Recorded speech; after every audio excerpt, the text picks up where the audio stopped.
Very good morning to one and all present here. So, I'm here to share my perspective on broke but building wealth. Why should students save even when they have nothing? When I talk about savings or investments, a lot of you must be thinking somebody very wise in age, somebody who's having tons of experience in saving or investment, or someone who has hefty of wealth already piled up going to share their perspectives. So, what am I going to do here? Pretty young? Okay, close to young. A startup founder with no hefty bank balances. What am I going to do here? So, let's dig in deep to find out what I have for you on. So, when we talk about savings or investments, there are a lot of perspectives that's already existing. Lot of people have lot of views, and some of them are really a myth even till today. So I wanted to start this by just breaking some of these myths at least. So, myth number one, only when you have a lot of money, you must be even be thinking about savings. Only when you're very rich, saving comes in your way. If you don't have money, I don't have to be saving. I need more money to save some money, is what a lot of us think. But in reality, only if you save some money consistently, you'll be able to make more money.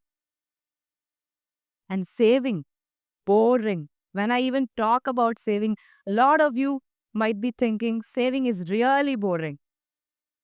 I have to give up all my fun. I have to be sacrificing so much in life. I must be living like a saint. That's what most of us think. But if we really want to have fun today, tomorrow, throughout, saving is going to be laying a good foundation to you all. And does cutting down everyday expenses really matter? The one more meal that I'm going to order online, the one more dress that I'm going to add to my wardrobe, the matching shoes that I'm going to still add to my shoe rack. Does cutting all of that really matters in saving?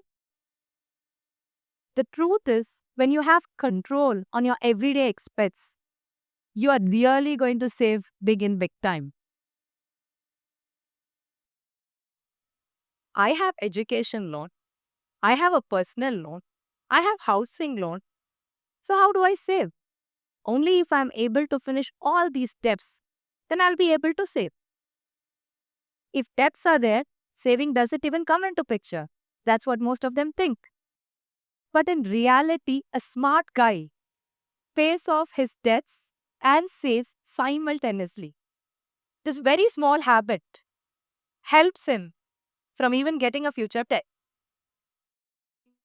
Emergency funds? Ah, no. What emergency will I be getting? I can see at that point in time. Somehow I will manage it. Most of us really don't plan for an emergency fund. But let's take the example of COVID. Most of our families did survive financially because of the savings that they already had for years. I'm just a college student. I'm too young. Does saving really come that early to me? I have a long way to go. I have good time to think about it. I don't have to think about it today. Retirement plans is a very long way to go. As a student, why should I be even be thinking about saving? I'm sure I need to retire wealthy, but later, I just finish off everything and then concentrate on it. That's one of the biggest myths. If you really want to retire wealthy, of course, you should start now. If I earn more, I'm termed rich. But the truth is, if you save more, you are really the rich. How many LPS that you get doesn't matter. How much saving that you have really matters. So let me take you through a very practical example. Most of you are students here. So you get an allowance of 500 or 1000, right? So what if the 500 lasted only for a week? We usually do that. We spend on movies, food, outing. By the end of the week, we are again broke. We wait broke till the next allowance. But imagine, what if the same allowance is the seed to your very first investment? What happens if you could invest into it? Saving doesn't mean how much you have. It's more about how early you start. This is a TEDx talk. So I'm really going to throw you some datas.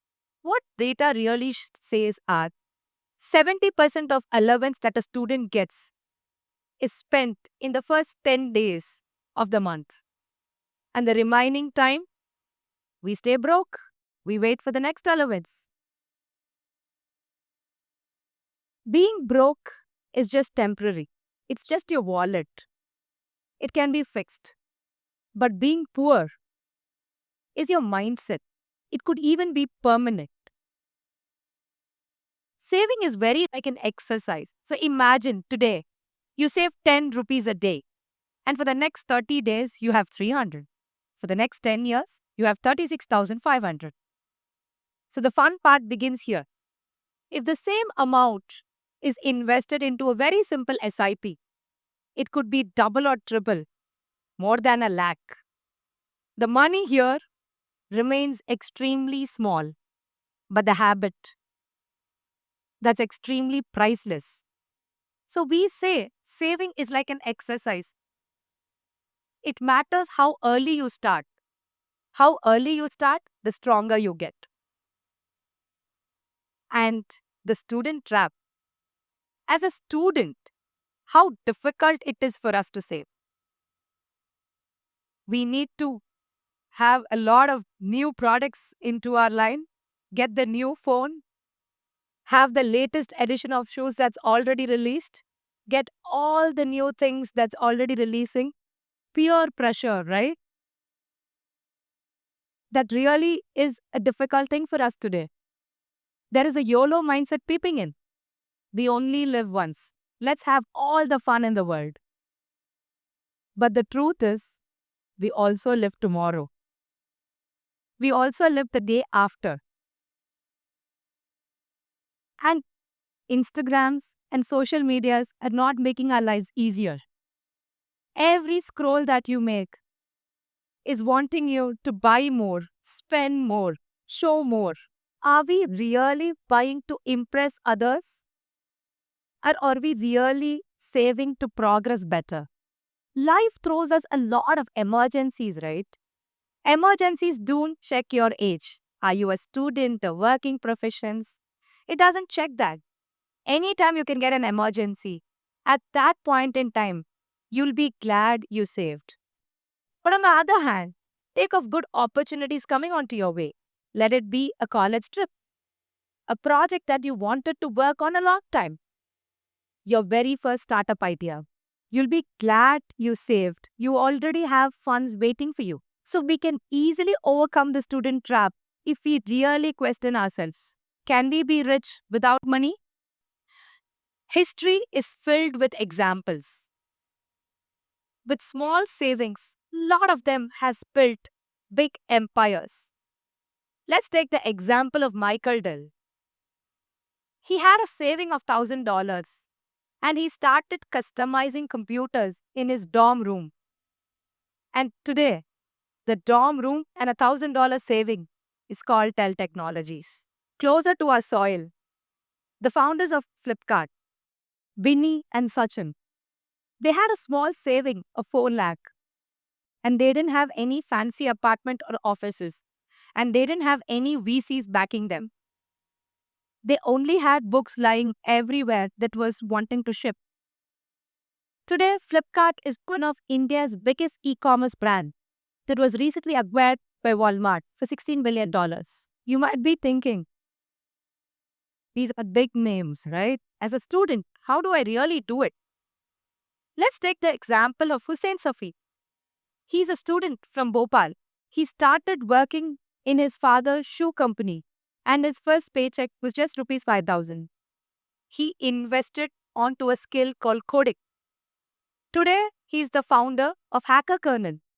They do websites and applications for global companies. Once the 5,000 rupees that he earned, invested on himself, today a global company. And this is an example of a startup called Blink Smart Homes. The founders had a saving of 10 years. That savings gave them courage to quit their fancy jobs in Singapore, come back to their soil in India, start their own home automation manufacturing company. The saving of 10 years gave them the energy to try something of their own, to pursue their dreams, take risk. And do you know who the founder is?